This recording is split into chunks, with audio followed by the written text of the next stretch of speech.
Hello friends, இன்னைக்கான குட்டி கதை என்னன்னு பார்த்தீங்கன்னா, ஒரு குதிரை வந்து வெள்ளை குதிரை இருந்ததாங்க. அதுக்கு வந்து இன்னமும் தன்னை அழகாக்கிக்கணும்னு ஆசைப்பட்டு ஒரு கடவுள்கிட்ட போய் வேண்டுதான். வேண்டுனதையும் கடவுள் முன் தோன்றி, "என்ன வரம் வேணும்?" அப்படின்னு கேட்குறாரு. உடனே இந்த குதிரை சொல்லுது, "எனக்கு இப்ப இருக்க காலை விட நீளமான கால்களும், நீளமான கழுத்தும் வேணும்." அப்படின்னு சொல்லி கேட்குதாங்க. உடனே கடவுளும் வந்து, "உன்னோட வரம் பலிக்கட்டும்." அப்படின்னு சொல்லிட்டு அதே மாரி பண்ணிடுறாருங்க. உடனே இந்த குதிரை வந்து கண்ணாடியில போய் பார்க்குது.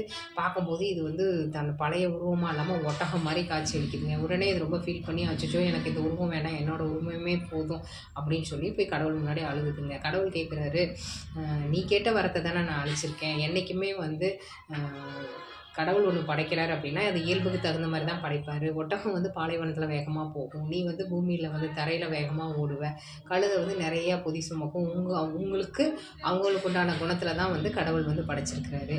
என்னைக்குமே அழகு என்பது நம்ம தோற்றத்தில கிடையாது. நம்ம செய்ற செயல்ல தான் இருக்கு." அப்படின்னு சொல்லி குதிரைக்கு புத்திமதி சொல்லி அனுப்புவாராங்க. Okay friends.